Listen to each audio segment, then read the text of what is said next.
From the very beginning of the evening, I had the distinct feeling that my wife's sister, Kate, was up to something. She kept pulling me aside, distracting me with one excuse after another. But for what reason? Was it just a coincidence? Or was there something more sinister at play? That night there were 4 of us. Me, my wife Lisa, her sister Kate, and Kate's husband Max.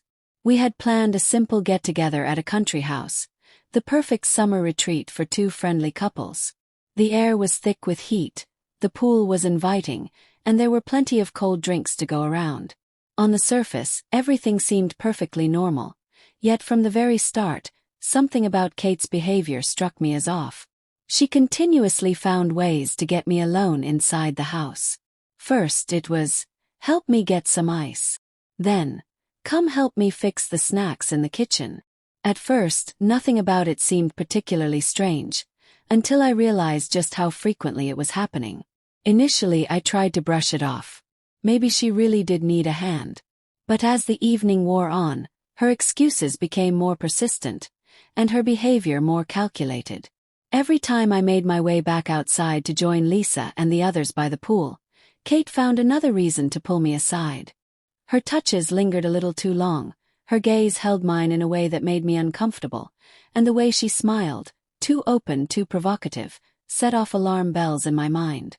I kept telling myself I was imagining things, that maybe she was just being playful, but it all became impossible to ignore when she finally made her intentions undeniable.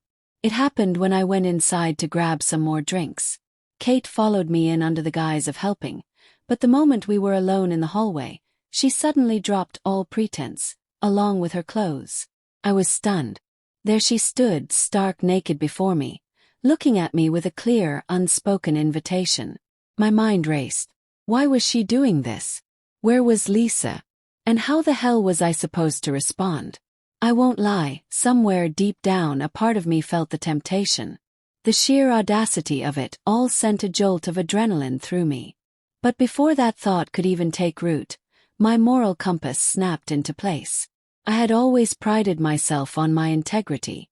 I wasn't particularly religious, but loyalty and honesty were principles I had always lived by. I took a deep breath, clenched my fists, and took a step back. "No," I said firmly, my voice steady. "This is out of line, Kate. I'm not about to betray my wife." She looked stunned, like no one had ever turned her down before. But she wasn't giving up that easily. She reached out, grabbing my arm tighter than I expected, her eyes wild with something I couldn't quite name. "Why?" she demanded. "Don't you find me attractive?" I felt cornered, but I kept my voice calm. "Kate, you're a beautiful woman. Plenty of guys wouldn't hesitate. But some of us live by different principles." She didn't like that answer. Instead of backing off, she got more insistent, her voice smooth and coaxing. "It's just a little experiment," she purred. "No harm in it, right? Nobody has to know." Something was deeply wrong. It wasn't just her words, it was the entire setup. Kate had been steering me away from Lisa all night, isolating me. And now she was practically begging. This wasn't a spontaneous moment of passion. This was something calculated.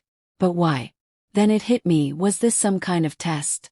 A twisted loyalty experiment? I recalled a recent conversation Lisa and I had about hypothetical fidelity tests. It had been light-hearted at the time, nothing I had taken seriously. But now, standing there in the hallway with Kate's naked form before me, it all felt like some kind of cruel setup. Had Lisa put Kate up to this? Was this all a ploy to see if I'd cheat? The thought made my stomach turn. If that was the case, it was a truly vicious test. But if that was true, where was Lisa? I didn't have time to dwell on it. I pushed past Kate and stormed out of the house, intent on finding my wife. But the moment I stepped into the backyard, I froze. Lisa was in Max's arms. And they weren't just talking. They were kissing. Deeply. Passionately. And it didn't stop there. Lisa was tugging at her swimsuit, clearly about to take things even further. Rage surged through me. "What the hell do you two think you're doing?" I roared. The shout shattered their trance. Lisa gasped and tried to cover herself, while Max had the nerve to look startled. Without thinking, I hurled the glass in my hand, smashing it on the tile near the pool, splashing them with cold booze. Lisa's expression shifted from shock to annoyance. "Are you crazy?